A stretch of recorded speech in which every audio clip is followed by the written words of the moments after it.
Lessons learned. A desert can be a deadly place for anyone lost there.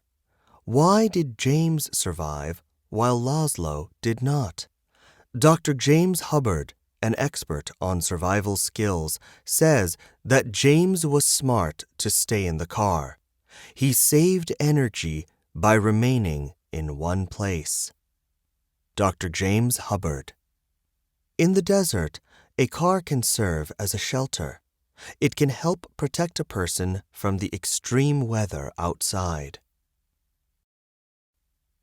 Laszlo, however, walked around the desert using up valuable energy. Without enough water to drink, Laszlo became dehydrated. Dr. Hubbard thinks that this may have caused him to grow confused and become lost while trying to find his way back to the car. According to Dr. Hubbard, Laszlo should have placed markers, such as small rocks, every few feet as he walked. This would have helped guide him back to the car. Water can mean the difference between life and death in a dry desert. A rough journey. James Klemovich survived 10 days in the desert on mostly water.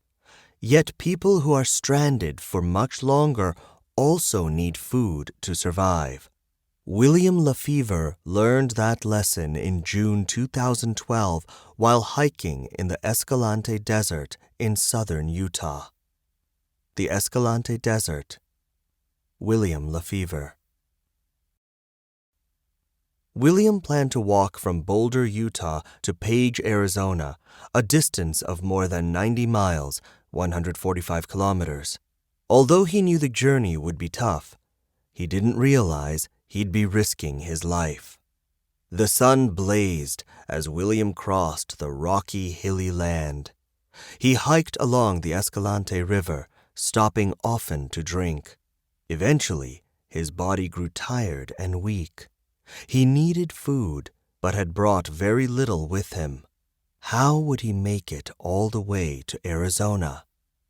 Before William began his journey, some of his hiking equipment was stolen. With few supplies, he decided to go ahead with the hike anyhow. The Escalante River. Finding food. In desperate need of something to eat, William dug up and ate the roots of desert plants. He also caught frogs in the river and ate them raw. With so little to eat, however, William hardly had the energy to keep on walking. After 3 weeks, he had lost 50 pounds, 23 kilograms, and was near death. Some desert plants found in the Escalante Desert have roots that can be eaten. William ate frogs, such as this northern leopard frog, to survive. By the time a rescue helicopter spotted him, William had collapsed in the river. He was too weak to walk and could barely raise his arm to wave to the helicopter for help. The helicopter's crew was sure he wouldn't have survived another day. They had found him just in time. Amazingly, William had managed to hike 40 miles, 64 kilometers, through the desert before he collapsed. William was flown by helicopter to a hospital where he recovered after treatment. A bad break. As William Lefevre discovered, surviving in a desert is not easy. Yet what about surviving in a desert with a serious injury?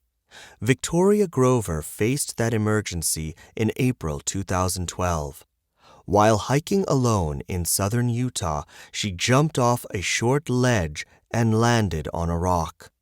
She felt a rush of intense pain as her ankle buckled underneath her. Victoria knew right away that she had broken her leg.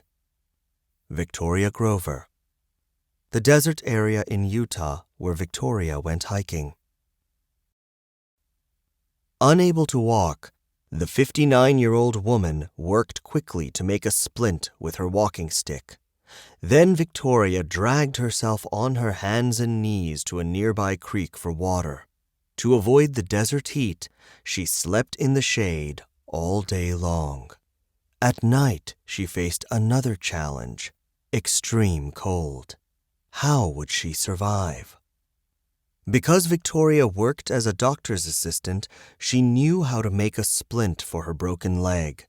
The splint held her leg in place to prevent further injury and help lessen the pain. Victoria had broken her leg above the ankle.